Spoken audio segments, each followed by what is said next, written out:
Muy buenas a todos. En Europa se están votando y decidiendo hoy las leyes que van a marcar el presente y el futuro de nuestra movilidad. El impulso al coche eléctrico y las nuevas normas de emisiones revolucionan ya el transporte, pero ¿cómo nos afectarán directamente estas regulaciones? ¿Qué coches podremos conducir durante esta próxima década? ¿Es el fin definitivo del diésel y de la gasolina? Para responder a todas estas preguntas, hoy tenemos una invitada de excepción, Susana Solís, eurodiputada de Ciudadanos, que está teniendo además un papel muy activo en la redacción en Bruselas de todas estas leyes que afectan a la industria. Buenas tardes y muchas gracias por atendernos. Hola, buenas tardes, Jordi. Encantada de atenderos aquí desde Bruselas, además. Como experta en el mundo del automóvil, que además sabemos que eres, que ingeniera industrial y de máquinas, has trabajado en multinacionales como Mercedes-Benz o Bosch en Alemania y encima eres miembro de comisiones de industria, de desarrollo regional o medio ambiente en el Parlamento. Lo primero, nos gustaría que nos dieras tu opinión sobre qué aporta esta nueva directiva europea de impulso al coche eléctrico que se aprobó la semana pasada y si cree que realmente puede resolver ya los problemas que se plantean con la nueva movilidad. Bueno, pues efectivamente la semana pasada aprobamos en el Parlamento una directiva que obliga a objetivos vinculantes y del número de cargadores de los vehículos eléctricos. Esto es sin duda un paso fundamental porque, como sabes, el Parlamento está trabajando para que haya una fecha de fin de los vehículos de emisiones en el año 2035. Y yo siempre digo que no podemos exigir, por una parte, el fin de los vehículos de emisiones cuando, por otra parte, no tenemos una red de puntos de recarga que permitan, por lo menos, a los ciudadanos poder confiar, ¿no? Y poder comprar un vehículo eléctrico. Así que yo creo que eso era una valoración muy positiva de lo que se aprobó en el Parlamento. Tengo que decir que lo que aprobamos aquí es mucho más exigente que lo que pide la Comisión, pero todavía no es el texto definitivo porque ahora tiene que también ser negociado con los Estados miembros y el problema es que los Estados miembros pues, son bastante reticentes a tener objetivos tan ambiciosos.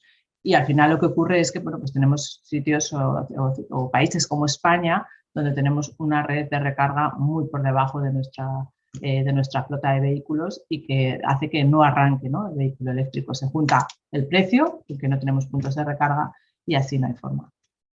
Porque la nueva norma lo que establece es puntos de recarga cada 60 kilómetros, incluso estaciones de hidrógeno, que creo que eran cada 100 kilómetros, ¿no? Sí, lo que se establece son, hay dos formas de medir cuando tenemos que poner un punto de recarga. Primero, cada 60 kilómetros de las redes principales de comunicación, en el caso de eléctrico, en el caso serían cada 100 kilómetros en el caso de hidrógeno, que yo creo que esto, para mí, que todavía no tenemos hidrógeno suficiente como para tener estos puntos tan altos. Pero luego también hay otra forma de calcular cuántos puntos necesitaríamos por potencia instalada y es dependiendo de nuestro parque eléctrico, ¿no? Y aquí lo que pedimos es un cálculo que necesitemos más puntos de recarga cuando tenemos todavía un mercado muy pequeño para incentivar el mercado. Es decir, en el momento que tengamos muchos vehículos eléctricos, como pasa en otros países, ya será el propio mercado el que se regule. Pero en este momento, donde tenemos una cuota del 0,4%, necesitamos asegurar que hay un mínimo de puntos de recarga que se calcula según la potencia de vehículos y para que por lo menos podamos incentivar al mercado. O sea, que hay más 60 kilómetros y luego también se calcula, pues ahora en España tenemos que tener una potencia mínima instalada para que pueda arrancar, evidentemente. ¿Y el texto qué prevé? ¿Cuándo prevé que entre en vigor y que sea, como es vinculante, aunque falta la aprobación de los Estados miembros, cuándo prevén que pueda entrar en vigor? Lo importante, Jordi, como tú apuntas, es que sea vinculante, es decir, que cada Estado miembro tenga que hacer un cálculo de cuántos puntos necesitan y en qué año tienen que empezar a introducirlos. La fecha de entrada en vigor es en 2025, lo que quiere decir que España necesitaría presentar un plan en el año 2024. Como digo, todavía se tiene que negociar con los Estados miembros, pero bueno, hay algún punto que, por ejemplo, a mí me parece preocupante y que hay que seguir insistiendo y es que, por ejemplo, en las zonas rurales o en las zonas más despobladas no haya que cumplir estos puntos de recarga a 60 kilómetros, lo cual me parece contraproducente totalmente porque si queremos evitar la despoblación y bueno, pues cuando vas de un punto de España a otro pasas por zonas donde no son precisamente autopistas y necesitamos que también haya puntos de recarga para que podamos apoyar, ¿no? A las zonas rurales y a las zonas despobladas. Para mí eso es un punto fundamental y yo creo que hay que lucharlo todavía. Sí, porque todas las normas evidentemente siempre vienen acompañadas de polémica y en este caso son las excepciones, ¿no? Una es la que usted acaba de decir, pero también hay islas, ¿no? Por ejemplo, carreteras con poco tráfico que no sé muy bien cómo se van a valorar. Se está creando, creo que usted ya lo ha dicho alguna vez, territorios de primera y de segunda. ¿Todo el mundo va a tener las mismas oportunidades de movilidad cuando el coche eléctrico sea la única solución? Así debería ser. Pues yo creo que vamos hacia una movilidad sostenible, que todo el mundo estamos convencidos, pero quiere decir que todos los ciudadanos tenemos derecho, ¿no? a tener esa movilidad y que no puede haber ciudadanos de primera y de segunda. Por eso a mí me parece fundamental el tema de las islas y el tema de las zonas rurales y despobladas. No podemos dejar estas zonas sin puntos de recarga porque el futuro pasa por el vehículo eléctrico. Estamos hablando de que el 2035 para el fin de la producción o la venta de vehículos de combustión y no podemos dejar a estas zonas sin puntos de recarga. También hay otro problema fundamental que tampoco se trata aquí, pero es nuestra red, ¿no? Necesitamos fortalecer mucho la red. Y luego hay otro punto que yo creo que también nos hemos encontrado, los que han intentado poner un punto de recarga, que los permisos son larguísimos y la burocracia es enorme, con lo cual también tenemos que seguir agilizando todos estos temas y que haya al final un ecosistema, ¿no? Porque cuando hablamos del coche eléctrico no es solo el precio, que lo es una barrera enorme. Hoy en día no nos lo podemos permitir, ¿no? Pero es el precio, es la confianza en que haya puntos de recarga y es también pues, que hacemos también con los, si tendremos suficientes materiales raros y cómo hacemos para que podamos reciclar todas las baterías. Es como un ecosistema en el que tenemos que trabajar. Respecto al precio, ¿son optimistas de cara al futuro? Porque ya hemos visto planes de marcas que han tenido que ir retrasándolo porque se creían hace 2 años que iba a popularizarse antes o a equipararse al precio de los coches de combustión y vemos que todavía probablemente en 2 o 3 años va a ser imposible, ¿no? Ahora mismo creo que me parece que está en torno a 42.000 euros la media, cuando en China está en torno a 22.000. O sea, tenemos que reducir el precio de los vehículos. El sector dice que llegarán a equipararse a partir del año 2025, cuando, claro, necesitamos masa crítica para que puedan fabricar. Necesitamos también fabricar las baterías en España, eso es fundamental.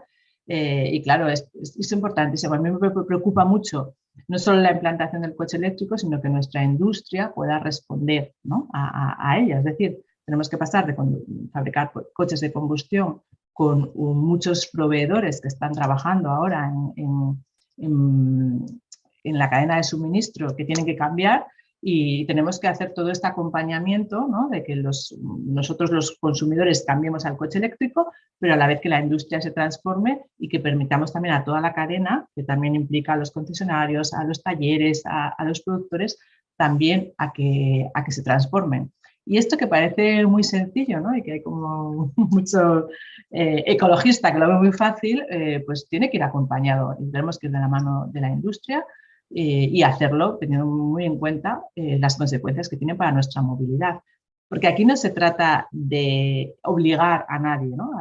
Creo que todo el mundo tiene que ser libre de elegir qué movilidad quiere y tenemos que poner todas las posibilidades encima de la mesa y que todas se puedan elegir. Sí, precisamente sobre esta brecha, digamos, ¿no? social que se puede llegar a generar con todo lo que nos está contando. En los próximos años, en España, por ejemplo, se van a establecer medidas restrictivas, como pueden ser las zonas de bajas emisiones, que van a ser obligatorias en muchas ciudades en 2023, muchas de las cuales parece que no están todavía preparadas. ¿Qué opinas sobre este tipo de medidas que pueden hacer que gente no tenga acceso a la movilidad y otras sí, ¿no? Ese es el problema, ¿no? De hacer esto, acompañarlo con otras medidas, porque todo el mundo tiene que ser capaz de elegir qué movilidad quiere y el que quiera también utilizar el vehículo privado, pues efectivamente tenemos que darle esa posibilidad y que se lo pueda permitir. No puede ser un vehículo de lujo que solo pueda permitirse unos pocos. De ahí que los planes MOVES, ¿no? que al final no han servido. El que se lo podía comprar a lo mejor tiene una ayuda, pero el que no se puede comprar un vehículo eléctrico, aunque tenga el plan MOVES, sigue sin poder comprarlo. Por tanto, tenemos que invertir mucho tenemos los fondos de recuperación que son fundamentales, primero, para ayudar al sector a transformarse, porque a mí me preocupa, ¿no? que hay un montón de puestos de trabajo dependientes. Y luego también pues, para transformar también nuestras ciudades, invertir en vehículos no contaminantes, en que haya también otras formas de movilidad. Y en general, tenemos que hacer unas inversiones muy altas y ir poco a poco transformándonos hacia donde va Europa, pero que en España todavía estamos muy lejos, ¿no? De esas zonas de bajas emisiones, estamos muy lejos de tener los puntos de recarga que necesitamos.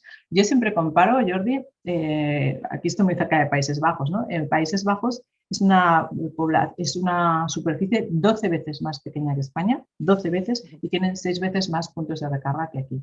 Tienen incentivos también a la compra de vehículos eléctricos, para entrar en las ciudades, incentivos a la movilidad. O sea, que son muchas las cosas que hacen que al final pues esta movilidad sostenible funcione o realmente cree ciudadanos de primera y de segunda. Y eso no lo podemos permitir. Usted precisamente ha participado también, ¿no?, activamente en la Unión Europea en la redacción de varias leyes sobre emisiones de CO2 en turismos y furgonetas. Ya nos ha dicho antes, entre 2035 y 2040 está prevista la prohibición de venta de este tipo de coches, pero al conductor y a los fabricantes les preocupa ya el corto plazo. Y en este sentido había un gran temor a la aprobación de una nueva norma, la Euro 7, que parece ser que en las próximas semanas se va a anunciar en Bruselas. ¿Nos puede adelantar alguna conclusión? ¿Es verdad, como dicen esta semana medios alemanes, que no va a ser al final tan restrictiva como se preveía? Así es, bueno, hay ya un primer borrador de la comisión que ya lo tenemos todos encima de la mesa y ya lo estamos estudiando. Y efectivamente este borrador lo que hace es que el Euro 7 sea una continuación del Euro 6 y no implique ningún cambio más a los vehículos de diésel, lo cual tiene todo el sentido. Muchos lo critican, sobre todo, bueno, pues aquí la parte más verde lo critica diciendo que es un éxito para la industria, pero en realidad tiene sentido, porque si estamos diciendo a la industria que tienes que transformarte y empezar a fabricar y abaratar la producción de vehículos eléctricos, no podemos decirle ahora, ¿no?, que tiene que ir introduciendo vehículos eléctricos e invirtiendo en las cadenas de suministro, que ahora también tiene que cambiar las cadenas de suministro para adaptar los coches diésel a con otra tecnología que también es una inversión, es más caro. Por lo tanto, yo creo que tiene sentido, yo apoyo la propuesta de la Comisión, es decir, esto, los Euro 6, Euro 7 es una continuidad con pequeños cambios que no van a suponer grandes cambios para el sector del automóvil, porque donde tiene que ir es a invertir en el eléctrico, ¿no? Y que el diésel no sea todavía una inversión que encarezca más el producto o los coches que se tienen que fabricar. Yo apoyaré esa postura, pero veremos, porque luego el Parlamento siempre, pues ya te digo, que tiene una posición a veces mucho más, digamos, verde, ¿no?, que lo que es la Comisión, y dependiendo quién negocie este reglamento, puede ser que acabe pidiendo, pues a lo mejor, más exigencias a la industria. Para mí no tiene sentido. ¿Y los combustibles sintéticos pueden ser también una solución en este proceso? Pueden ser. Esto es otro de los temas que también la industria pide, ¿no?, que se hable de neutralidad tecnológica, porque todo depende cómo rápido seamos capaces de evolucionar nuestra tecnología. Podemos tener combustibles de biogás que no emiten CO2, pero yo creo que está más pensado, por ejemplo, para el sector pesado, digamos, la aviación, el transporte marítimo, que para los coches, que bueno, pues a día de hoy ya parece que hay una tecnología que está mucho más madura, que evidentemente podemos tener todavía coches de hidrógeno, coches de combustibles biosintéticos, pero sí que donde más se debe apostar por este tipo de combustibles es en el sector pesado, que no es posible electrificar. Entonces, de ahí que todavía una de las cuestiones que se están debatiendo en ese reglamento de CO2, de emisiones, es si se deja una pequeña parte, ¿no?, pues para este tipo de motores que puedan funcionar sin emitir CO2. La neutralidad tecnológica yo creo que es una de las grandes batallas aquí en el Parlamento Europeo, y yo entiendo que, siendo ingeniera, ¿no?, pues que dejes también campo a la innovación, a la tecnología, porque en 10 años pues puedes darle la vuelta o puedes encontrar formas de no emitir CO2. Sí, incluso las marcas hemos escuchado ahí que Volkswagen en 2033 ya va a tener solo coches eléctricos, Peugeot en 2030, incluso se están adelantando, parece, ¿no?, a las fechas previstas.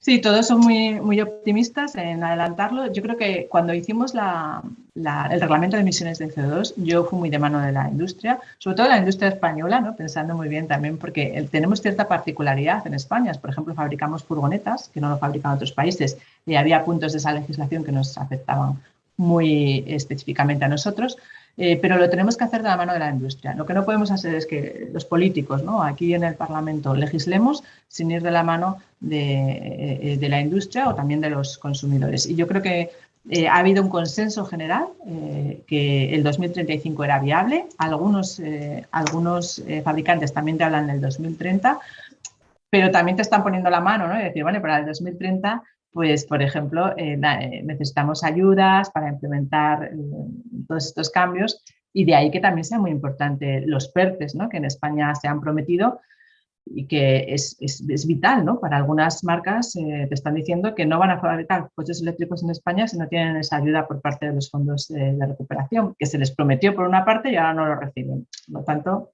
tenemos que, sí, 2035, algunos hablan de 2030, pero también es verdad que necesitamos apoyar a la industria y sobre todo a la fabricación de baterías. Sí, porque precisamente una de las preguntas que iba a hacerle era ese, ¿qué opinión tenía sobre el PERTE que se acaba de anunciar con las asignaciones? Y sobre todo, ¿qué opinión tiene sobre Volkswagen, ¿no?, que ha sido el primer proyecto inversor y sin embargo no es suficiente? ¿Cree que tiene parte de razón o no?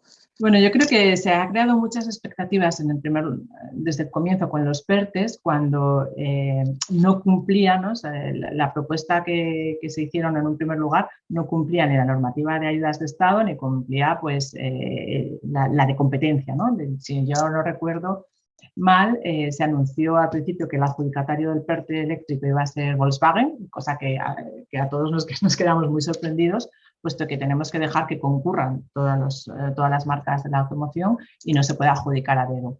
Eso, claro, el gobierno tuvo que recular y al final ha sido tan complejo la adjudicación de todos estos fondos, que primero eran 4.000 millones y ahora se han quedado muchísimo menos. Y yo creo que la resolución final, al final son de los 2.975 millones, se van a dar los 877 en esta primera adjudicación. Y bueno, también vemos que Volkswagen es el más beneficiado, ¿no? Ha recibido casi 400 millones, otros se han retirado porque era demasiado complejo y parece ser que ahora está pidiendo otros 500 millones más. Bueno, vamos a ver, porque al final todos tenemos que jugar en igualdad de oportunidades y es muy importante que se arrastre también a los fabricantes de componentes, ¿no?, en estos PERTEs. A mí me parece un poco chapuza, lo siento que lo diga así, me parece un poco chapuza cómo se han hecho los PERTEs desde el comienzo y ahora que el gobierno está intentando recular porque, claro, depende de muchos puestos de trabajo y ha creado unas expectativas y unas promesas que ahora, bueno, pues tienes que cumplir con las leyes europeas, ¿no? Estos fondos de recuperación tienen un reglamento y no se pueden dar a dedo, ¿no? Sí, porque al final nos quedamos sin las dos, ¿no? Parece que Sagunto, pero tampoco ha entrado la otra fábrica que había prevista, ¿no?, en Extremadura, tampoco ha entrado en esta primera fase. En esta primera etapa no ha entrado, vamos a ver la segunda, pero es que hay que adjudicar los fondos antes del 2023, se tiene que gastar antes del 2026, tiene que estar instalado, ¿no?, el que se haya dado los fondos. Y estamos ya a finales del 2022 y todavía no lo hemos adjudicado. Y este es el primer PERTE, pero es que hay PERTE de un montón el PERTE naval, el PERTE hay muchos del agroalimentario y al final estamos todavía que no los hemos puesto en marcha. Entonces, bueno, a mí me preocupa mucho cómo se están gastando los fondos europeos. Me preocupa mucho que no estamos invirtiendo también, como decíamos, en movilidad, en puntos de recarga eléctrica, y que todo el mundo está esperando que lleguen y la realidad es que Europa ha desembolsado los fondos, pero a la industria y a las pymes y a los ciudadanos todavía nos han llegado. ya que han salido, para terminar, ya que han salido a colación los fondos de recuperación, quería, como experta en el automóvil y la legislación, conocer su opinión sobre otra normativa, ¿no? Que además está comprometida con Bruselas en los fondos de recuperación, que son las infraestructuras de pago. Autovías de pago sí, autovías de pago no. ¿Qué puede pasar porque está comprometido con Bruselas si no se lleva a cabo en plazo? ¿Qué opinión le merece este apartado? Bueno, esto Bruselas aquí no dice lo que hay que hacer. España ha puesto en su plan de recuperación que iba a empezar a cobrar por las autovías. Bueno, pues en esta situación en la que nos encontramos ahora, con estos precios de la energía, que no podemos pagar la gasolina, que no podemos pagar nuestras facturas, pues realmente que nos suba, no deja de ser otro impuesto, ¿no? Al final a la movilidad. Y yo no sé, tendrá que explicar el gobierno cómo lo va a hacer. Europa no obliga a las autopistas de pago. Y además, como decía antes, hay muchas formas de incentivar, por ejemplo, el cambio de los vehículos y la renovación del parque en función de tu consumo, en función del tipo de emisiones que emites. Entonces, ¿cómo lo va a hacer? Pues yo no lo sé porque no es Europa quien se lo ha pedido, es el gobierno el que se ha comprometido. Pero, respondiendo a tu pregunta, cuando tú tienes ese compromiso en el plan de recuperación para poder desembolsar una ayuda, si no está hecho ese hito, tú no vas a recibir esa ayuda correspondiente. Yo no creo que sea ahora la hora de subirnos los impuestos y de que todo vaya solo por parte de imposiciones, ¿no? a los consumidores, a los ciudadanos. Pues muchísimas gracias, Susana Solís, por su tiempo y por aclararnos un poco todo este problema que hay en torno a la movilidad y al coche eléctrico. Un placer, Jordi. Muchas gracias. Gracias.